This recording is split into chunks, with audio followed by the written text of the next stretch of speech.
লাল একটা দাগ আছে, আর এই চোখের বুড়োটা ডাবল বুড়ো মিলাইলো। এই কথা যখন বলছে হযরত আলী বলছে, মা ঘরের কথা পরের মানুষের কাছে বইলো না, কারণ এখানে পর পুরুষ বসে আছে। এই পর পুরুষটাকে হযরত ওমর পর পুরুষকে কথা কয় না, পর পুরুষকে আমি বলে মারে পরের কথা পরে কে বইল না, এই জায়গা পর পুরুষ আছে। কারণ হযরত ফাতেমা আমার বিবি, আমি জানি আমার বিবির কোন জায়গা তিল আছে, কোন জায়গা লাল একটা দাগ আছে, বুড়োটা কেমন আমি ভালো করে জানি। হযরত হুসাইন জানে, হযরত ফাতেমার সন্তান তিনি ভালো করে জানে আপনার কোন পাশে দাগ আছে, কালো তিল আছে, আর এই টুপির নিচে একটা লাল একটা দাগ আছে, আমার বেটা চেনে। এরপরে আমার বিশ্ব নবী চেনে, কারণ তার মেয়ে ফাতেমা সে দেখছে আর পৃথিবীর কোনো মানুষ দেখে নাই। মেয়েটা বলো হুজুর এই দৃশ্যটা আমি দেখছি। সুবহানাল্লাহ। এই ওয়াজটা করব, শুনবেন তো। হযরত হুসাইন বলে, রে যুবতী তুমি যা বলেছো ঠিকই বলেছো। বলে আমার মা কি বলেছে? আমার মা বলেছে মারে তোমাকে মারছে।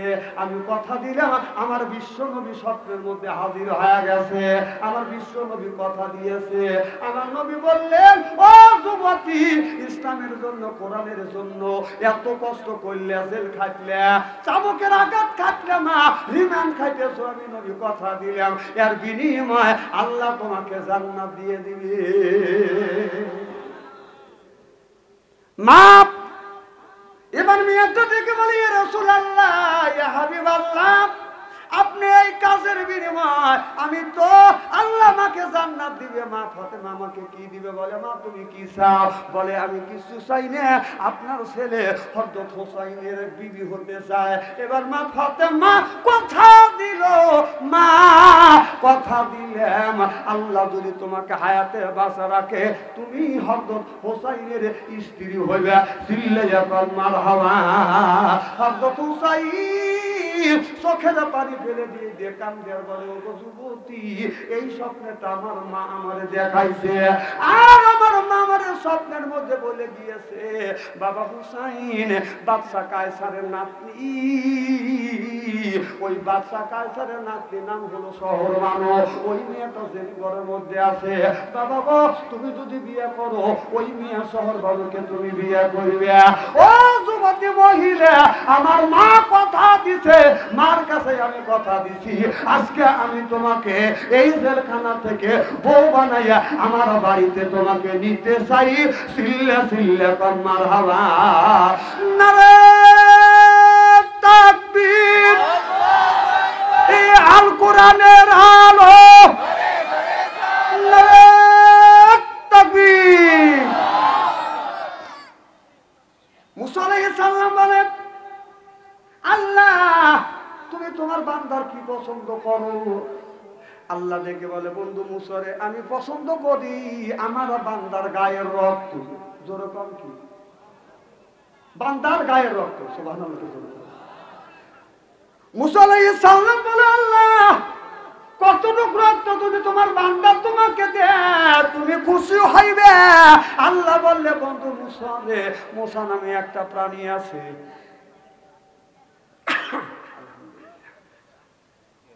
মুসা নামে একটা প্রাণী আছে, এই প্রাণীটা যতটুকু রক্ত খায় তার 4 ভাগের 1 ভাগ রক্ত যদি বান্দা আমারে দেয় আমি আল্লাহ বান্দার বন্ধু হয়ে যাব।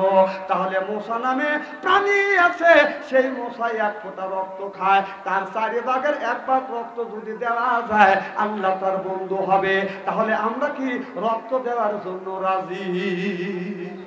কি কোন রাজি? আমি পরীক্ষা করে দেখবো কারা রক্ত দেওয়ার জন্য রাজি, আল্লাহর বন্ধু হতে চান। আমি তাকবীর দেবো, যাদের ইমানের স্পিরিট আছে, আল্লাহর প্রতি বিশ্বাস আছে তারা হাত তুলবেন, যাদের আল্লাহর প্রতি বিশ্বাস নাই তারা হাত তুলবেন না। রেডি? দেখি কে কে হাত তোলে না, দেখেন। নারে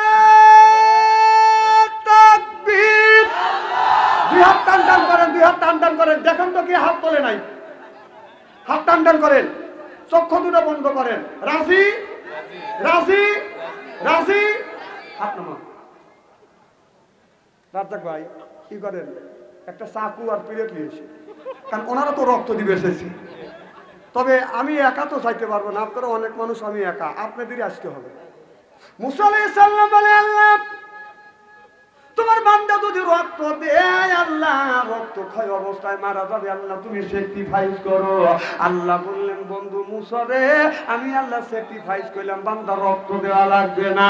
রক্ত কামাবো, পরিশ্রম করা কিছু টাকা কিছু পয়সা বান্দা যদি আমার রাস্তা দান করে দেয়, আমি আল্লাহ বান্দার বন্ধু হয়ে যাব। সিল্লে সিল্লে এখন মারহাবা। সর্বপ্রথম আল্লাহকে খুশি করবার জন্য একজন ব্যক্তি বলেন, হুজুর আমি 10,000 টাকা দিব। একজন বলেন, হুজুর আমি 5,000 টাকা দিব। একজন বলে, হুজুর 2,000 টাকা দিব। আর 1,000 আর পুলকো দিয়ে এই পৃথিবীর পানিতে যদি থুতু ফেলতো, তামাম পৃথিবীর পানিতে আতরের মতন গ্রান হয়ে যাইত। এত সুন্দর চেহারা, ঠোঁটে লিপস্টিক লাগান লাগবে না, আইবুড়ো মাখান লাগবে না। কোনো মানুষ যদি হুরের দিকে তাকায়, এক নজর তাকাবে, 70,000 বছর চলে যাবে, চোখের পলক ফেলবে না। আজকে আমাদের মেয়েরা পায়ে পরে হাই হিল করতেছে, কিলকিল, ঠোঁটে লাগে লটকে পিস, যুবকেরা দেয় শীত, পেটো খালি, পিঠো খালি, এতে হলো বাজানা। কথা বুঝতেছেন না? ঠোঁটে লাগা লটকে পিস, পায়ে পরে হাই হিল করতেছে, কিলকিল, ঠোঁটে লাগা লটকে পিস, এরপরে যুবকেরা দেয় শীত। এইটা হলো ইসলামের বীজ, পেটো খালি, পিঠো খালি। আমি হিসাব করে দেখলাম, ওই মেয়েটা অরিজিনাল শয়তানের শালী।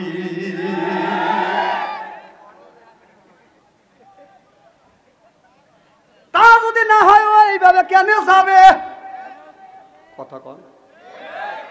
অনেক লোক আছে নামাজ কোনোদিন পড়ে না, রোজার কাছে কোনোদিন যায় না, মাথায় হলো বড় বড় জট, আপনার গলায় হলো মালা, পায়ে গলায় হলো মালা, হাতে হলো বাজান বালা, পরনে হলো পাটের শালা।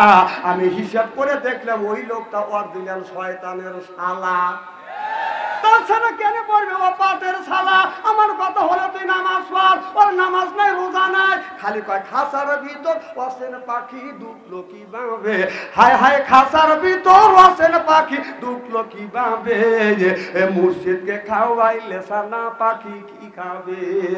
মুর্শিদ খাইলে মাখন সানা, পাখির তো খাওয়া হইল না। মুর্শিদকে খাওয়াইলে সানা পাখি কি খাবে? পাখি গু খাবে। তুই নামাজ পড়, পাখি কি খাবে না খাবে ও চিন্তা তোর করা লাগবে না। পাখির খোরাক হলো নামাজ, পাখির খোরাক রোজা, পাখির খোরাক হজ, পাখির খোরাক যাকাত, পাখির খোরাক হলো নামাজ। ঠিক না? সুবহানাল্লাহ তো কোন। আর পাখি কি খাবে সেই চিন্তা আছে, তুই নামাজ পড়।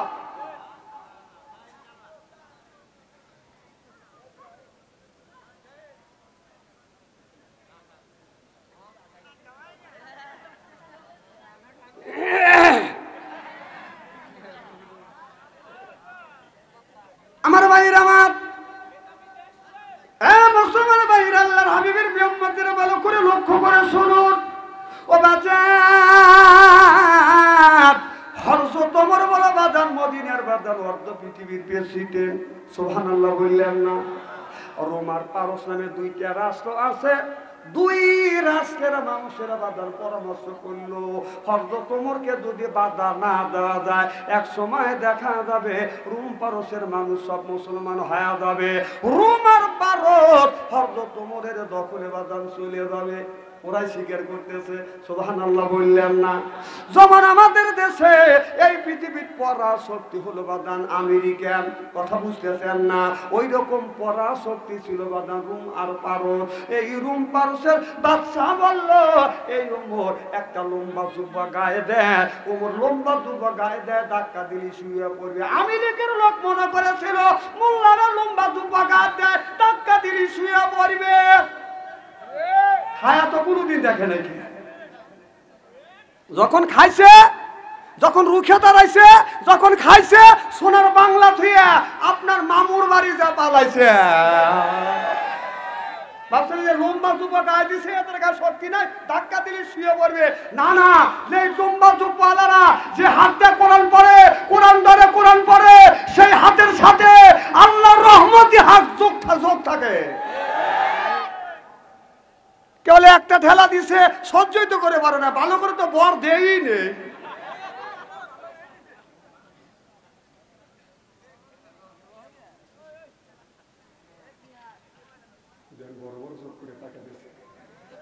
যে আজকে যদি দল ক্ষমতা থাকতো তবে স্টেজ থেকে নামাইতেন, আর ক্ষমতায় আসবে না। নাইয়া দেল তলে একবারই যায়। খুব জ্বালাইছে, 16টা বছর জ্বালাইছে। কোরআনের কথা হক কথা বলতে পারি নাই, কোরআনের কথা হাদিসের কথা বলতে পারি নাই। তোমরা পাও কাজে হাতে ধরা দিবে চাইছে। আজকে তুই কোনে এ বাটা শালা আয় আজকে।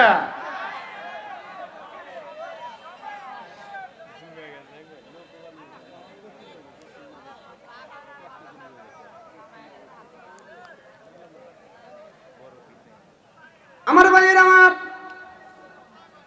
রূপ পারুষের নিজেরা চিন্তা করলে জুব্বা গায়ে দেয়, একজন বলে ফু দিয়ে উড়ো দেবো।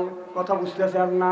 কারণ ইসলামকে ফু দেওয়া বাজার উড়ো দেওয়ার জিনিস না। রুম পারুষের বাদশা, রুমের বাদশা, পারুষের বাদশা ইসলামটাকে ফু দেওয়ার চেষ্টা করে, ফু দিয়ে উড়ে দেওয়ার চেষ্টা করতে বাদান পারে নাই।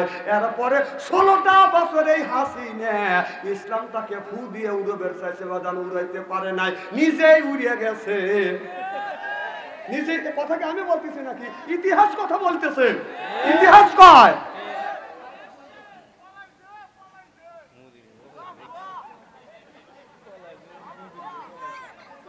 আমার ভাইরা শোনেন, কথা আমাকে বলতে দেন, আমি বলতে আসি, আমি বলবো। আপনারা শোনার জন্য আছেন, শুনবেন, আর আমাকে বলার জন্য দাবাত দিচ্ছে, আমি বলেই যাবো।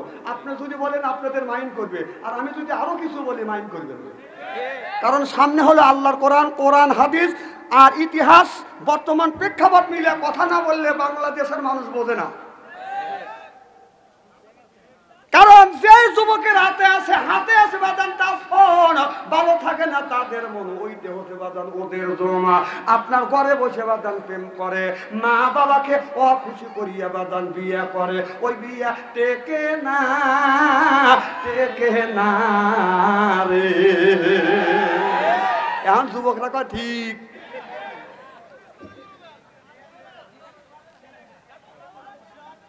আমার ভাইয়ের আমার রোম আর পারস যখন হযরত ওমর দখল করে নিল, সুবহানাল্লাহ, ফু দিয়ে নিবে চাইছিল, শেষ পর্যন্ত রোম পারসের বাদশারা রাতের বেলায় পলা চলে গেছে হাসিনের মতো।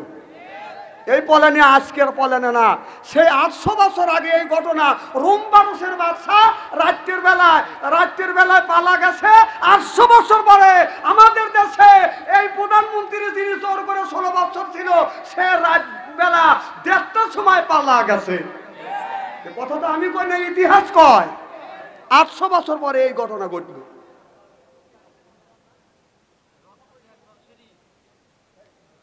আমার ভাইরা যখন রোম পারস দখলে এসে গেল মুসলমানের হাতে, সুবহানাল্লাহ, হযরত ওমর বললেন রোম আর পারসের মধ্যে যতগুলি জেলখানা আছে, জেলের মধ্যে যতগুলি আসামি আছে, সব আসামিকে আমি আজাদ দিয়ে দিলে, মুক্ত করে দিলাম। জেলখানার দরজা বাজান খুলে দাও।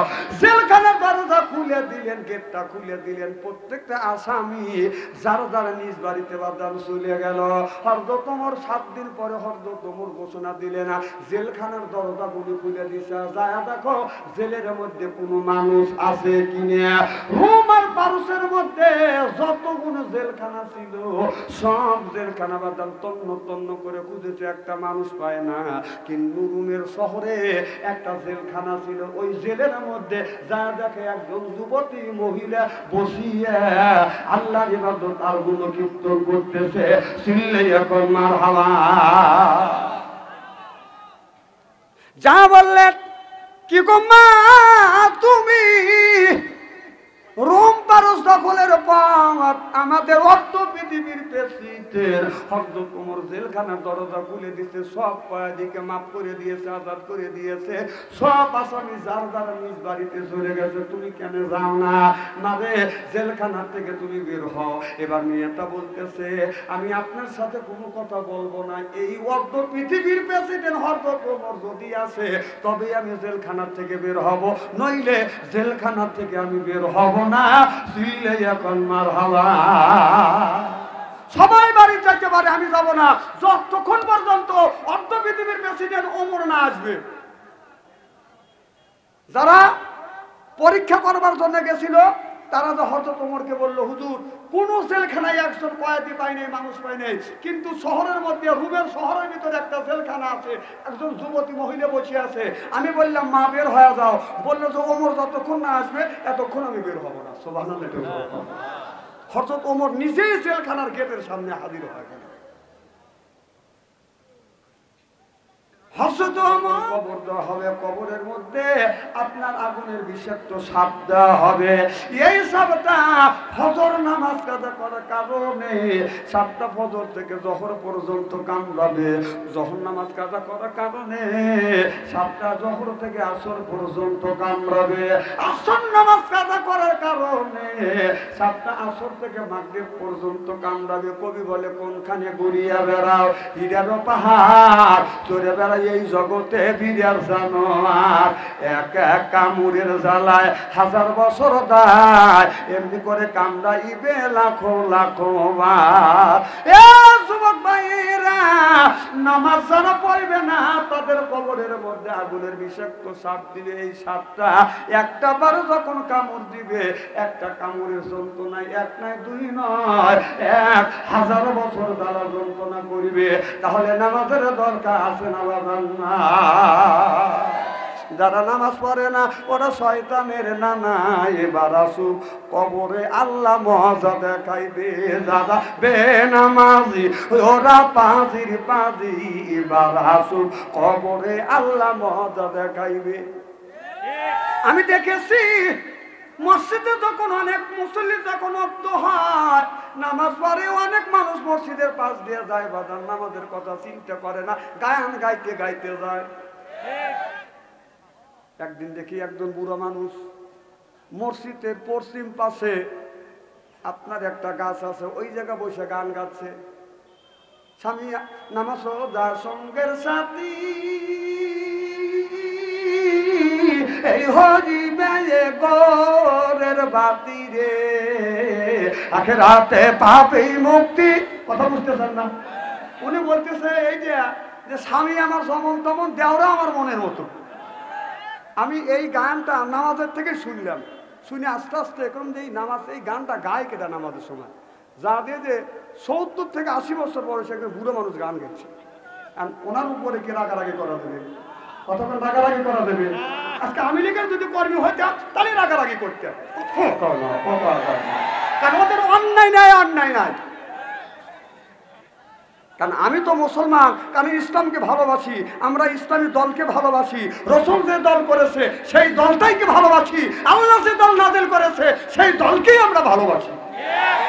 আচ্ছা আপনারা দেখান বাংলাদেশের যতগুলি দল আছে প্রত্যেকটা দলের নেতা কর্মীদের মধ্যে গ্রুপিং আছে কিনা? গ্রুপিং আছে কিনা? আচ্ছা একটা লোক দেখান যে বাংলাদেশের মধ্যে যারা ইসলামী আন্দোলন করে অর্থাৎ জামাত ইসলাম করে তাদের মধ্যে কোনো গ্রুপ আছে কিনা? দেখাতে পারবেন? একটা দেখাতে পারবেন না।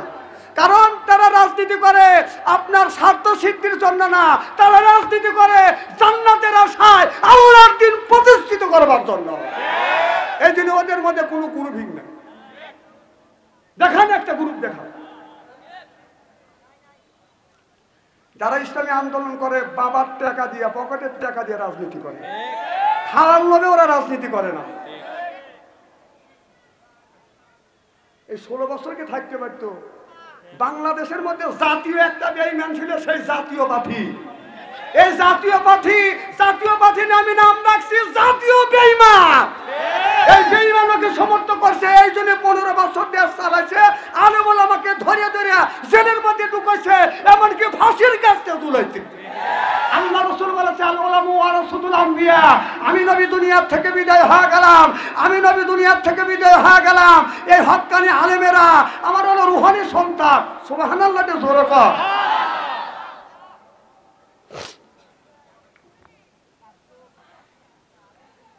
অবাস্তব কথা আমি একটা বলবো। এখন দেখি ওই বুড়ো গান গেতেছে, রাত্রি পোহাইবা রাগিবা বাগানে আসিও, আসল বিষয়া দিও আমার পাশে বসিও, গাইও আমার প্রেমের গান। নাউযুবিল্লাহ, তোমরা পড়। এই গানটা উনি হাদিসের কথা মনে পড়ে গেল। হাসান ইবনে সাহেব রাদিয়াল্লাহু তাআলা হইতে হাদিসটি বর্ণিত, ওয়ালা ক্বালা রাসূলুল্লাহ সাল্লাল্লাহু আলাইহি ওয়াসাল্লাম বলেছে, ফিল বাসাই ওয়া যাররা ওয়া হিয়া বাসরিয়াতুল জান্নাহ, রাওয়াহুল বুখারী, সিল্লায়াকুন মারহাবা। হাদিস শরীফের মধ্যে আসছে, অন্যায় দেখলে প্রতিবাদ করো, ন্যায়ের পক্ষে তুমি কথা বলো। আমি চিন্তা করলাম এটা অন্যায়, প্রতিবাদ যদি না করি আল্লাহর আদালতে কিয়ামতের ময়দানে আমি গুনাহগার হব।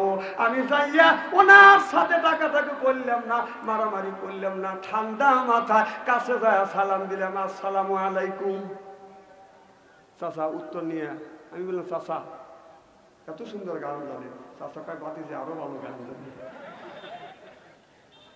চাচা তাহলে আমি একটা গান গাই। চাচা শিখতে উঠলো, কও কি বাবা, তুমি হুজুর মানুষ, গান গাও। এখন চাচার সাথে তো মারামারি করা যাবে না।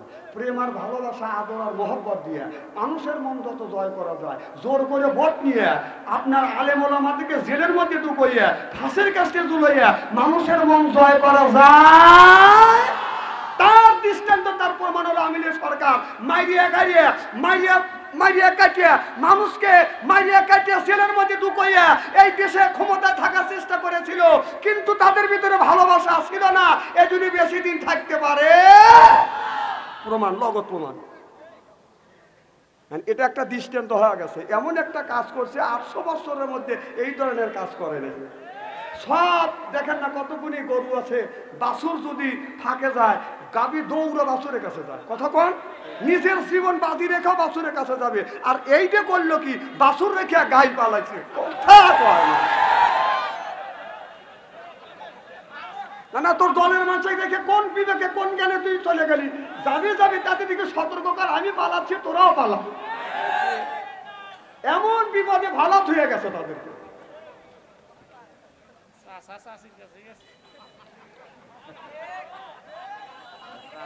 ওই যে দেশটা দেউলিয়া বানাইছে সাবেক প্রধানমন্ত্রী, এই দেশটা দেউলিয়া বানাইছে সাবেক প্রধানমন্ত্রী।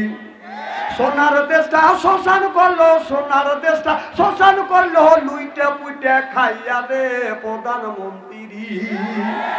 ওই কোথায় রলেন কামরুল ইসলাম, কোথায় কাদের কাকা, কই গেল সে ওই মহিলার সেতাং সেতাং কথা।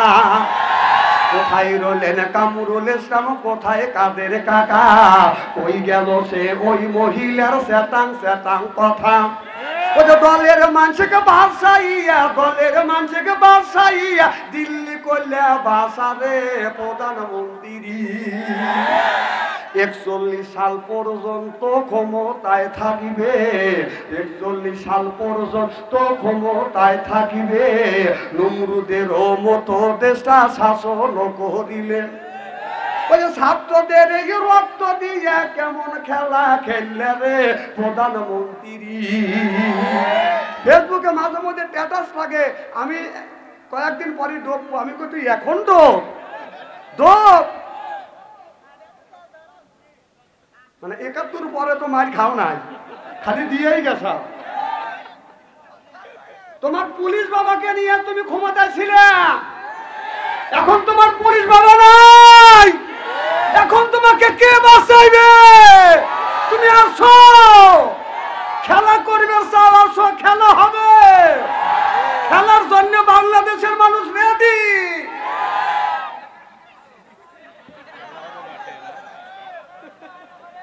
উনি খেলতা না, আসলি তো আয়না করে ঢুকবো না, আসলি সিন ঢুকবো। একটা হাদিসের কথা মনে পড়লো, বলবো কি একটু? আমার ভাইয়ের, আমার নমরুদ আয়না ঘর থেকে আয়না ঘর থেকে কোত্থেকে আলো বাদান আমি এই দৃষ্টান্ত আপনাদের দিছি। এই নমরুদ বলেছিল আনা রব্বুকুমুল আলা, এই জমিনে আমি একজন প্রতিষ্ঠিত খোদা। কিন্তু ফেরাউনের এই ফেরাউন যখন বলল আনা রব্বুকুমুল আলা, আমি প্রতিষ্ঠিত খোদা, হযরতে মুসা আলাইহিস সালাম বলে তুমি খোদা না, এই জমিনে সবচাইতে তুমি বড় গাধা। চিল্লাইয়া কর মারহাবা। এবার এই ফিরাউন তার প্রধানমন্ত্রী ছিলেন বাদান হামান। হামানকে ডেকে ডেকে বললে হামান রে, এই জমিনে আমি আল্লাহ হতে চাই। বলে আল্লাহ যদি হতে চাও তাহলে সেনাবাহিনী, র্যাব বাহিনী, পুলিশ বাহিনী যা আছে তাদের বেতন বাড়া দাও। কথা বল না কে? বেতন যদি বাড়া দাও তারা তোমার পক্ষে থাকবে, আর তুমি যা খুশি তাই করবে, কেউ তোমার এই অন্যায় প্রতিবাদ করবে না। ঠিকই আপনার ওই যে হামানের কথা মতো পুলিশ বাহিনী, র্যাব বাহিনী, এরপরে বাজান সেনাবাহিনীদের বাজান বেতন যখন বাড়া দিল, যেই জায়গা 10,000 টাকা বেতন ওই জায়গা বাজান 40,000 টাকা বেতন বাড়া দিল। সব সেনাবাহিনী পুলিশ বাহিনী হয়ে গেল বাজান চুপ। ওই ফাঁকে ফেরাউন বলল এই জমিনে আমি একজন প্রতিষ্ঠিত খোদা, আমাকে তোমরা খোদা বলে মানো। একটা জ্যোতিষীকে ডাক দিল গণকে, দেখো ভবিষ্যৎ গণক আমার বিরোধী তো করবে কিনা, কেউ আমার পিছন থেকে আন্দোলন করবে কিনা। গণক সাহেব বললো খোদা সাহেব, এমন একটা আমি তোমার ভাগ্য গুণে দেখতে পাচ্ছি, এমন একটা সন্তান জন্মগ্রহণ করবে, এই ছেলেটা জমিনের ভিতরে এসে তোমার দাউস খোদাগিরি সব তছনছ করে ফেলবে। চিল্লে এখন মারহাবা। ফিরাউন বললে একটা ছেলে সন্তান জন্ম নিয়ে আমার দাউস খোদাইগিরি যদি সব তছনছ করে ফেলে, সেই ছেলেটাকে ধরে নিয়ে এসো। গণক বলে তো এখনো জন্ম নেয়নি। কি হয় নাই? জন্ম নেয় নাই। তখন ফেরাউন বলল জন্ম যখন নেয় নাই, যতগুলি মিয়া দেশের মধ্যে গ্রামগঞ্জের ভিতরে যারা গর্ভবতী আছে লিস্ট করা হইলো। প্রত্যেকটা মেয়া কোন গ্রামের কোন মেয়া গর্ভবতী আছে লিস্ট করা হইলো, আর লোক লাগিয়ে দিল যে সন্তান মেয়েটা ডেলিভারি হবে, যদি কন্যা সন্তান হয় বাচ্চা রাখবে, ছেলে সন্তান হলে জব করবে। এটা ফেরাউনের জামানায় একটা আইন চালু করে দিল। নাউজুবিল্লাহ। জোরে কথা, এই কথাটা কোরআনে আছে না নাই? জোরকান আছে না নাই? এটা কি গল্প? এটা কি গল্প? সব কোরআন। সুবহানাল্লাহ কর। আমার ভাইরা, আমার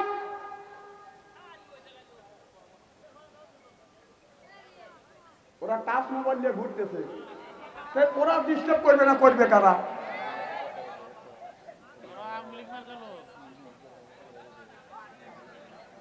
খুব কি খারাপ লাগতেছে নাকি? চলবে তো কোনটা খানি? আমি যদি এইভাবে কোনটা খানি আলোচনা করি, শোনার জন্য রাজি আছেন? হাত তুলে দেখান তো দেখে, রাগ করবেন কারা কারা? না না, আপনাদের মন মানুষটা খুব ভালো আছে, আমি অন্তর থেকে দোয়া করি আল্লাহ যেন জান্নাতে যাননি কেমন শিখে দেয়। জোরে কোন আমিন। দিলে যে ময়লা বসে ঢাকা লাগে না। আমার ভাইরা, এদিক তাকান। চেহারা কি একবারই খারাপ নাকি? একটা আলেম যদি কালো হয় তার চেহারার দিকে চা থাকলে সবিরে গুনাহ মাফ করে দেয় কে? আল্লাহ। সুবহানাল্লাহ। আর ভাইরা, তখন ফিরাউন একটা আইন চালু করলো, যে সন্তান গুনি ডেলিভারি হবে দুনিয়ায় আসবে, বুঝতে পড়বে, কন্যা সন্তান বাঁচিয়ে রাখবে, আর ছেলে সন্তান হলে জবাই করে। এটা ফিরাউনের জামানায় একটা আইন চালু করে দিল। আমার ভাইরা, আমার নির্বিঘ্নে দেখা যাচ্ছে ছেলে জন্ম নিয়ে সময় পায় না, মায়ের কোল থেকে বাবার সামনে থেকে ছেলেটাকে ধরে নিয়ে আসা, মায়ের সামনে বাবার সামনে বাদান এরকম করে বাদান জব করতেছে। মা বুক ফেটে যায়, বাবা বুক ফেটে যায়, কিন্তু মুখ দিয়ে বাদান কিছু বলতে পারে না। আর মুখ দিয়ে যদি কিছু বলে সঙ্গে সঙ্গে তাকেও দুনিয়ার থেকে বিদায় করে দেয়। এটা হলো ফিরাউনের জামানায় একটা আইন চালু করে দিল। ওই জামানার মধ্যে একটা নেতা ছিলেন, নাম হলো বাজান কায়েস। এই কায়েস তিনি বাজান জাইয়াত একজন নেতা ছিল, কিন্তু তার একটু বিবেক ছিল, তার আল্লাহ জ্ঞান দিয়েছে। জ্ঞানের কথা, বুদ্ধির কথা কোরআনের মধ্যে আল্লাহ বলেছে আল্লাহ মাহুল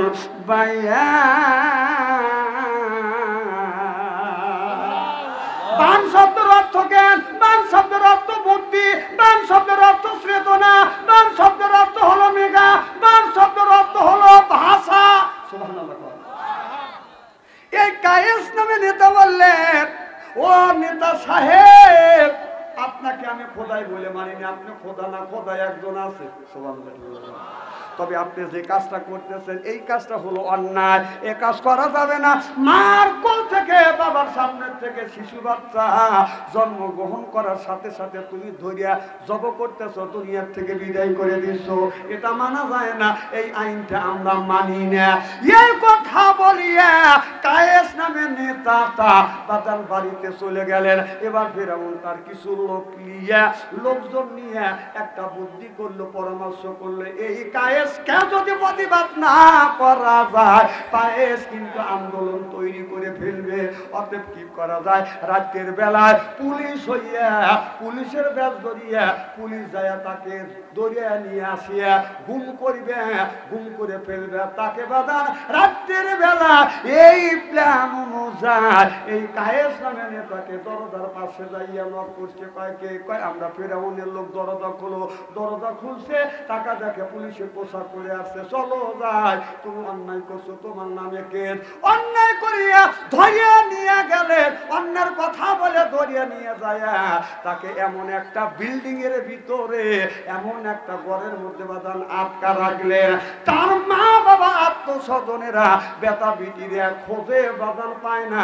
একদিন নয়, 2 দিন নয়, বাজান 1 বছর নয়, 2 বছর নয়, 10 বছর পর্যন্ত ওই লোকটাকে গুম করে বাজান রেখে দিয়েছিল।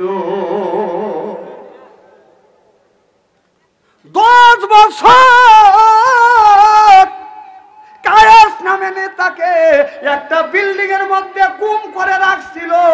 ঠিক দেখে আপনার ওই সিলসিলা ধরিয়ে, ওই ইতিহাস পড়িয়ে আপনার এই সরকারের নেতা কর্মী বুদ্ধি করিয়ে যারা অন্যায় প্রতিবাদ করছে তাদেরকে ধরিয়ে নিয়ে সে অন্ধকার বানাইছে, আর এরা ধরিয়ে নিয়ে আয়নাঘরে বাঁধান রাখছে। ওখান থেকে এই গুম করা আয়নাঘরের মধ্যে ঢুকলে বাদান এই আইন, ফিরাউনের আইন, সেই আইন আমাদের এই আওয়ামী লীগ সরকার জারি করেছিল। ফিরাউন আর এই আওয়ামী লীগের মধ্যে কোনো কম বেশ নাই। কথা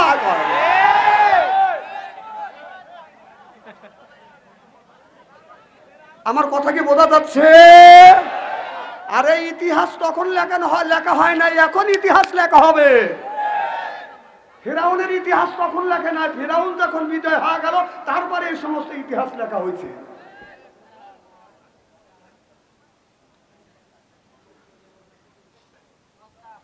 খুব কি খারাপ লাগতেছে আমার ভাইরা? আমি যা দেখলাম, চাষা গান গাচ্ছে, কথা বুঝতেছেন না? রাত্রি পোহাইবা ডাকি বাগানে আসিও, আসল বিষাইয়া দিমু আমার পাশে বসিও। নাউজুবিল্লাহ, তো জোরে পান। আমি যা বললাম চাচা মনে আছে, আমি যা বললাম চাচা আমি একটা গান গাই। বলে হুজুর মানুষ, তুমি গায়ান গাও। আমি বললাম চাচা আপনার বয়স কত? চাচা বলে ভাতিজা আমার বয়স হলো 80 থেকে 85 বছর বয়স। আমি বললাম চাচা 80 থেকে 85 বছর বয়সে যদি আপনার গান গাইবার ইচ্ছা হয়, আমি তো একজন ইয়ং ম্যান। কথা বুঝতেছেন না? চাচাকে যুক্তি দিয়ে ঠেকাইলাম। চাচা তখন উত্তর দিচ্ছে, ভাতিজা বলো। তারপরে কিন্তু আমি আবার, মানে আমি বলার পরে উনি পাল্টা জবাব দিবে আবার। তখন আমি বললাম চাচা ওইটা বাদ রাখিয়া এই কথাটা যদি বলতে তাহলে আল্লাহ খুশি হইতো, মানুষ উপকৃত হইতো। আমাকে বলে ভাতিজা বলো। আমি বললাম চাচা ওইটা বাদ দিয়ে তুমি যদি এইটা বলতে, রাত্রি পোহাইবার আগে মসজিদেতে যাইও, যাই নামাজ বিছাইয়া আল্লাহর নামাজ কালাম পড়িও আল্লাহর কোরআন। জোরে বল সুবহানাল্লাহ। চাচা আমার জবান থেকে থেকে এই গজলটা শুনবার পরে চাচা চোখের পানি ধরে রাখতে পারে না, চাচা কান্দে। আমি বললাম চাচা কেন কান্দে না? চাচা বলে ভাতিজা জীবন ভরা লাইলি মজনুসি বড়দের প্রেমের গান গাইছি, কেউ কোনোদিন এত সুন্দর করে বুঝ দেয় না। ও ভাতিজা আজকে তুমি সুন্দর করে বুঝ দিলে আমার অন্তর চোখ খুলে গেল। আজকে থেকে তওবা করলাম, অশ্লীল গান বাজনা কোনোদিন গাবো না, আল্লাহর ঘর মসজিদ কোনোদিন ছাড়বো না। সিল্লে বলুন মারহাবা। মাই হাদিয়াল্লাহু ফালা মুদিল্লা ওয়া মাই ইয়াদিলিহু ফালা হাদিয়ালা। আল্লাহ যারা হেদায়েত করে মানুষ গোমরা বানাতে পারে না, আল্লাহ যারা গোমরা বানায় আমার মতো মৌলবি বাইতে খাওয়াইলে হেদায়েত নসিব হবে না, হবে না। সিল্লে এখন ঠিক কিনে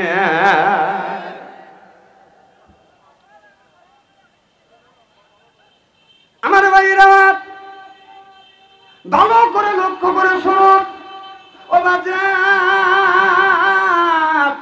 আল্লাহ বলছে ইন্নাল্লাযিনা আমানু, ইন্না মানে নিশ্চয়ই আল্লাযিনা যারা ঈমান আনবে ওই আল্লাহর উপরে, ওয়া আমিলুস সলিহাত আর যারা নেক কাজ করবে, এক নাম্বার ঈমান, আর যারা দুই নাম্বার নেক কাজ করবে, আল্লাহ বললেন কানাত লাহুম জান্নাতুল ফিরদাউস নুজুলা। এক নাম্বার যারা নামাজ পড়বে, দুই নাম্বার যারা নেক কাজ করবে, ওই মানুষটা যখন জান্নাতে যাবে ৭০,০০০ হুর আসবে রিসিপশন করে জান্নাতে নিয়ে যাবে। কয় হাজার? ৭০,০০০। জোরে কোন কয় হাজার? কাজ করা লাগবে কয়টা? জোরে কোন, চোখে দেখেন না, জোরে কোন কয়টা? এক নম্বর নামাজ, এক নম্বর ঈমান আনা লাগবে, দুই নম্বর নেক কাজ করা লাগবে। নেক কাজের মধ্যে নামাজ আছে, রোজা আছে, হজ আছে, যাকাত আছে, কুরবানি আছে, ভালো ভালো কাজ আবার নেক কাজের মধ্যে ঢুকে গেছে। দুইটা কাজ যারা করবে ওই মানুষটা যখন জান্নাতে যাবে হুর আসবে। এই হুরদের এত সুন্দর চেহারা হবে, এই হুর পুলক দিয়ে এই জমিনে যদি থুতু ফেলতো তামাম পৃথিবীর মাটিতে ভালোবাসতেন। খুঁজবো কে আতর কাছে? বলুন তো আতর কোন জায়গা লাগান লাগে? আতর মনে হয় কোনোদিন লাগান নাই না, মনে হয়। আতর কি লাগাইছেন কেউ? বলেন তো আতর কোন জায়গা লাগান লাগে? জীবনে তো লাগাইছেন বহুত, এটা একটা বার দেখান। না না, আমি জানি যে আপনারা লাকে কানে দাড়ি, আল্লাহর কসম করে বলতেছি, আপনারা যেই সমস্ত জায়গা আতর লাগানোর কথা বলতেছেন, আল্লাহ রসুল এই সমস্ত জায়গা আতর লাগানোর কথা বলেন নাই। রসুল বলেছেন মান আহাব্বা সুন্নতি ফাকাদ আহাব্বানি ওয়া মান আহাব্বানি কাআনা মা'i ফিল জান্নাহ। রসুল বলেছে আমার একটা সুন্নতকে যে গিরফ করে ধরবে, আমি নবী কথা দিলাম তার সাথে আমার সাথে সে একই জান্নাতে অবস্থান করবে।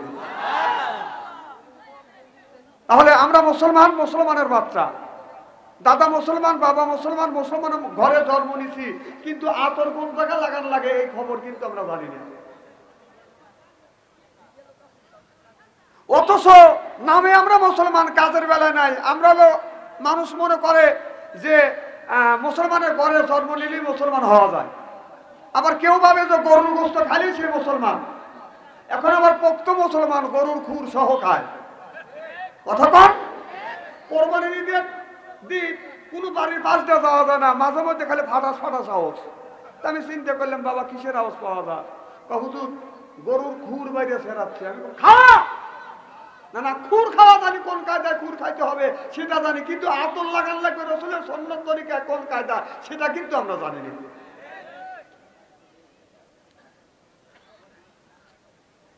জামাই গেছে শ্বশুর বাড়ি, শাশুড়ি জামাই দেখে বলতেছে আব্বা, বাজান, বাপ। জামাই উত্তর নিছে জি আম্মা। কি আম্মা? কথা কয় না। কি আম্মা? জি আম্মা। আমাদের এলাকার ছেলেরা বলে তো, মাক ডাকে ও মা, মাক ডাকে এ মা, আব্বার ডাকে ও আব্বা। শ্বশুর বাড়িতে ডাক দেয় আব্বা জান। কথা কন, আম্মা জান। আসলে কি জান? যেই জায়গা আছে জান ওই জায়গা রাখে না প্রাণ, যেই জায়গা নাই প্রাণ ওই জায়গা রাখে জান। কথা কন, মা বাবার পায়ে হাত থেকে সুমো খাইলে কিসমত খুলে যায়। সুবহানাল্লাহ ধরে কন। একটা দিনও মা বাবার পায়ে হাত থেকে সুমো খায় না, শ্বশুর বাড়িতে খালি খামচা খামচি করে। মানে নেকি আছে কোথায় আর নেকি তালাশ করে কোথায়। কথা কন। আর ফাটাফাটি দেখলে কি কেবল শুরু হচ্ছে। আমিন কোন, জোরে কোন। আচ্ছা, তখন জামাই যখন শ্বশুর বাড়ি গেছে, শাশুড়ি জামাই দেখে বলতেছে, বাপ সোনা লক্ষ্মী ময়না আমার আত্মা। জামাই চিন্তা করতেছে, আমার মা তো এত সুন্দর করে ডাক দেয়। তখন বলতেছে, বাবা দেশে পাট কামলা পাওয়া যাচ্ছে না, তোমার শ্বশুরের অসুখ, তো পুকুরে পাট জাগ দিছি, পাটটা যদি তুলে দিতে বেটা বাবার কাজ করতে পাট বোঝেন তো।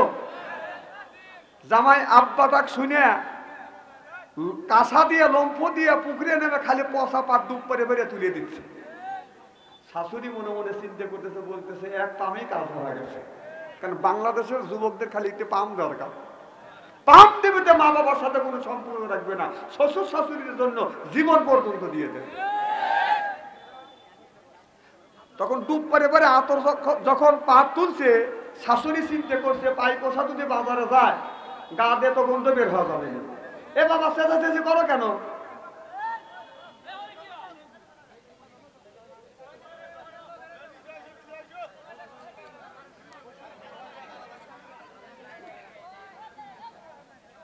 এদিক তাকান, সিয়েরা কি একবারে খারাপ নাকি? কি যেন বলতেছিলাম?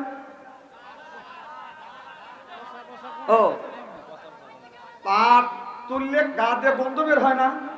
শাশুড়ি চিন্তা করছে যে এক শিশি যদি আতর দেয় লাকে কানে নিলে গন্ধ দূর হওয়া যাবে।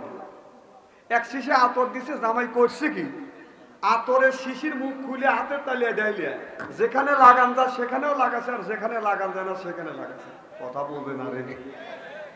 শাশুড়ি চিন্তা করতেছে রে জামাই না তামাই, আতর লাগাবে কোথায় আর বেটা লাগায় কোথায়। আরো অর্ধেক আতর ছিল হাতের তালিয়ে দেয়লে চুমুক দেখাইছে। শাশুড়ি আহম্বক হয়ে গেছে, জামাই করে কি? এইরকম মানুষ তো কোনোদিন শুনি নেই, আজকে দেখতেছি জামাই আতর খায়। আতর খায় বলতেছে মা আসি, মানে বাড়ির বিদায় হওয়া যাবে। এখন শাশুড়ি আর কি বলবে, ভাষা বন্ধ হয়ে গেছে, খালি গার কাজ করছে। জামাই বিদায় হওয়া চলে গেছে, পরের দিন পুত্র হয়েছে মামাই বাড়ি। পুত্র বোঝেন তো, মানে ছেলের ভাই। এসে বলতেছে মামাই মা ভালো আছেন? কয় আসি বাবা। তোমার ভাই কি বোকা? কয় একটু তো বোকা আছেই মামাই মা। কি হয়েছে? কয় আর কয় না বাবা, এটা মানুষের কাছে বলা যায় না। আচ্ছা ওই সওয়াল ভাই এত কথা বলে কেন?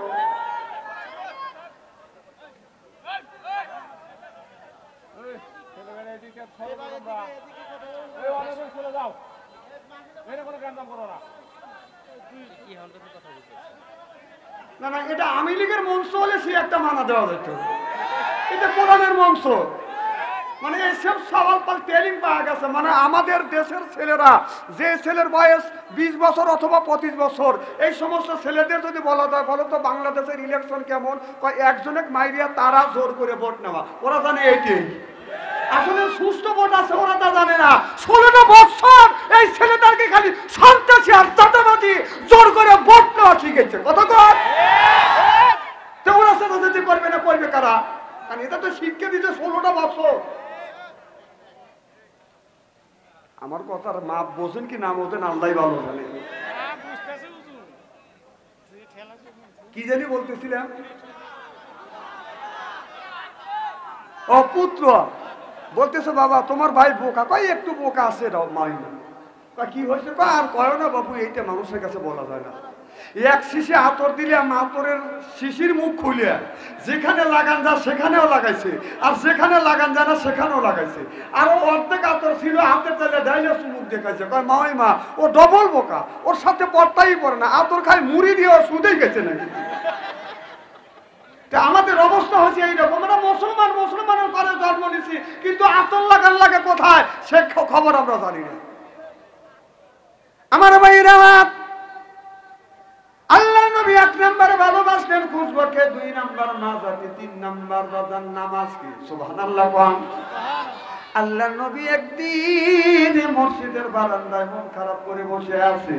আল্লাহ নবী মন খারাপ, আল্লাহ সহ্য করতে পারছেন না। আল্লাহ ডেকে বলে জিবরাইল তাড়াতাড়ি যা আমার বন্ধুর কাছে যা, আমার বন্ধুর মন খারাপ, আমি আল্লাহ সহ্য করতে পারছি না। আমার বন্ধুর কিসের অভাব? টাকার অভাব, পয়সার অভাব, নারীর অভাব, গাড়ির অভাব, এমন কোন জিনিসের কিসের অভাব পড়েছে, আমি আল্লাহ সেই অভাবটা দূর করে দিব। চিল্লাইয়া কর মারহাবা। জিবরাইল আলাইহিস সালাম চলে আসলে, মোহাম্মদ হাইগিবনা গোপ্তা তানা গোপ্তা জিবরাইল, জিবরাইল হাইগিবনা গোপ্তা তানা গোপ্তা রব্বুল জলিল। সুবহানাল্লাহ বললেন। জিবরাইল আলাইহিস সালাম এসে বলে, ইয়া রাসূলুল্লাহ, ইয়া হাবিবাল্লাহ, ও নবীজি আপনি মন খারাপ করে বসে আছেন, আপনার কিসের অভাব? টাকার অভাব, পয়সার অভাব, নারীর অভাব, গাড়ির অভাব, এমন কোন জিনিসের অভাব পড়েছে গো নবীজি? আমার আল্লাহ আমার মাওলা সব অভাব দূর করে দিবে। আমার নবী চোখের পানি ফেলে দিয়ে দিয়ে কান্দে, জিবরাইল, টাকা পয়সা নারী গাড়ির অভাব না, কবরের মধ্যে আমার উম্মতের কি হবে? আমি নবী সেই চিন্তায় অস্থির। আমি নবী আমার উম্মতের জন্য চিন্তা করি। হযরত জিবরাইল আলাইহিস সালাম আমার নবীকে নিয়ে বনি সালমানের কবরের পাশে গেলেন। যাইয়ে চাঁদ পাকা দিয়ে হালকা আঘাত করলেন আর বললেন, কুম বিইজনিল্লাহ, আল্লাহর হুকুমে আল্লাহর বান্দা জিন্দা হয়ে যাও। দেখা গেল বাবা কবরের মাটি ফাটতে লাগলেন, লাফাতে লাগলেন, কবরের ভিতর থেকে আল্লাহর একটি বান্দা বাদাম বের হয়ে আসলেন। এত সুন্দর চেহারা, মনে হয় তার চেহারা দিয়ে বাদাম নূর চুমকিছে। ফা আম্মা মান সাকুলাত মাওয়াজিনুহু, সুবহানাল্লাহ। এত সুন্দর চেহারা, অন্ধকার রাত্রিতে একটা তারকা যখন আকাশে ওঠে, এই তারকাটা ঝিকমিক ঝিকমিক করে বাদাম জ্বলতেছে। ওই লোকটা চেহারা থেকে চেহারা দিয়ে বাদাম নূরের আলো ঝিকমিক ঝিকমিক ঝিকমিক করে জ্বলতেছে। আকাশের তারা গুলো, আকাশের তারা গুলো ঝিলিমিলি জ্বলছে। হাবিব এসেছে, রাসূল এসেছে, আমার নবী এসেছে, হাবিব এসেছে। মারহাবা কোন। ও বাজান, এই দৃশ্য দেখানোর পর পাখা দ্বারা হালকা আঘাত করলেন আল্লাহর বান্দা, কবরের মধ্যে চলে গেলেন। কিছু দূর আঘাত যাইয়া আবার কবরের উপরে যাইয়া বাজান পাখা দ্বারা হালকা আঘাত করলেন আর বললেন, বিইজনিল্লাহ, আল্লাহর হুকুমে আল্লাহর বান্দা জিন্দা হয়ে যা। দেখা গেল কবরের মাটি ভাঙতে লাগলেন, লাফাতে লাগলেন, কবরের ভিতর থেকে আল্লাহর একটি বান্দা বাদান বের হয়ে আসলেন। নিনা বন্যের মতো চেহারা, পোড়া বেগুন, বেগুন চুলার মধ্যে দিলে যেমন রং হয়, এইরকম কালো কুস্তি একজন কালো মানুষ বাদান বের হয়ে আসলেন। আল্লাহ নবীকে এই দৃশ্য দেখানোর পর পাখা দ্বারা হালকা আঘাত করলেন, আল্লাহর বান্দা কবরের মধ্যে চলে গেলেন। ইয়া মুসলমান ভাইরা, আল্লাহ নবী বলতেছে, জিবরাইল রে, দুইটা মানুষকে দেখাইলে, এই দুইটা মানুষের কারণটা কি আমি বুঝলাম না, আমারে একটু বুঝাও।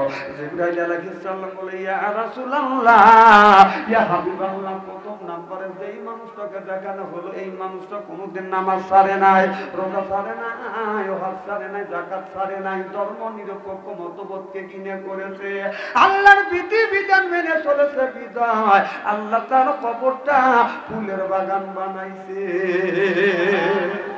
আল্লাহ বললেন, ইসলাম, ইসলাম ছাড়া অন্য কোন তন্ত্র মন্ত্র, জাতীয়তাবাদ, ধর্ম নিরপেক্ষ মতভেদ কেউ যদি কায়েম করে, ওর নামাজ, রোজা, হজ, যাকাত আল্লাহর দরবারে কোনদিন কবুল হবে না, হতে পারে না। ওহুয়া ফিল আখিরাতি মিনাল খাসিরিন। ওই মানুষটা অবশ্যই অবশ্যই আল্লাহর আদালতে আসামি হয়ে বাদান দাঁড়াইবে।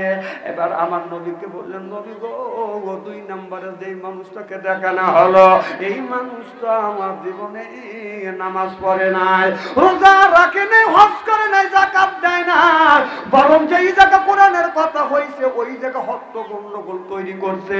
কোরআনের কথা যেই জায়গা হইছে বাদান আপনার গন্ডগোল করিয়ে কোরআনের আওয়াজটাকে বন্ধ করে দিতেছে। এই জন্য লোকটা মারা গেছে।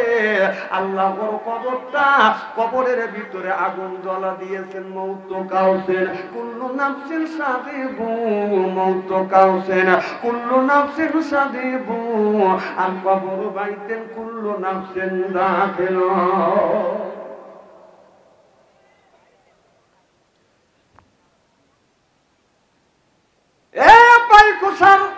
গ্রামের যুবকেরা ভালো করে লক্ষ্য করে শোনো, যারা কোরআনের বিরোধিতা করবে, ইসলামের বিরোধিতা করবে, কোরআন শরীফ ছুঁয়ে বলতেছি, লোকটা যখন মারা যাবে, কিয়ামতের ময়দানে লোকটা যখন মারা যাবে, কবরের মধ্যে আল্লাহ আগুন জ্বলা দিবে। ওই কবরের মধ্যে আগুন জ্বলাবে। আর তুমি দেশের হাফেজ মাওলানা কারি নিয়ে যতই দোয়া করো না কেন, এই দোয়ার দ্বারাই আপনার ওই কবরটা ফুলের বাগান হইতে পারবে না। সিল্লাকান নাউযুবিল্লাহ। তাহলে আল্লাহ যা বলেছে, রাসূল যা করেছে, সেইটা আমাদের করতে হবে। আল্লাহ যা বলছে, রাসূল যা করছে, সেইটার নাম কি? আরো জোরে, জোর হইল না। আর কোরআন মানে কোরআনের কথা বলবে কি? মাহফিলে উঠলে আওয়ামী লীগের এক একটা সভাপতি এসে বলছে, আমরা কিন্তু আওয়ামী লীগের সভাপতি জালসা করবে দেবো না, জালসা পর্যন্ত বন্ধ করে দিছে। কতক্ষণ? আজকে আজ তোর বাবার স্টেজ পাচ্ছিস, এই পৃথিবীটা কি তোর বাবার ছিল? এ দুনিয়াটা কি তোর বাবার ছিল? আজ তুই কোথায়? না না, এখানে তাকবীর দেওয়া লাগবে না। তাকবীর দিবে বউ যখন মার্কেটে দেবে, তখন তো তাকবীর দিবে। এখানে তাকবীর দেওয়া লাগবে, তার মানে আমি চিনি না। বাংলাদেশে আল্লাহু আকবার বলা ফরজ, সুবহানাল্লাহ কোন, আল্লাহর জিকির করা ফরজ, কোরআনের কথা বলো ফরজ, শোনো ফরজ, সুবহানাল্লাহ কোন। যতক্ষণ পর্যন্ত নামাজ যেমন ফরজ, কোরআনের কথা বলতেছে এটাও ফরজ, যারা শুনতেছেন এটাও ফরজ। সেই ফরজ জিনিসরা বন্ধ করে দিয়েছে। আল্লাহর আইনের উপরে ওরা টিক্কা লাগাইছে, আল্লাহর গজবে দেশ থেকে বিতাড়িত হয়েছে।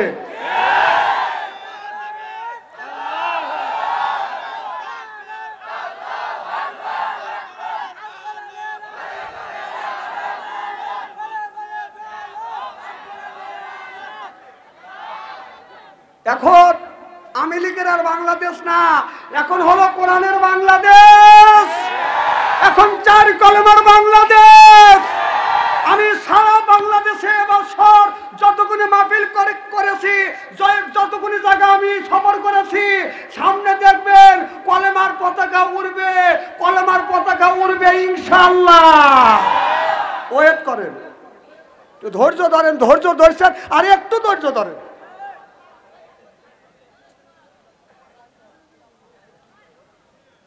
খুব কি খারাপ লাগতেছে? চলবে তো কোনটা খালি? ইনশাআল্লাহ। এত পাম দেওয়া শুরু করে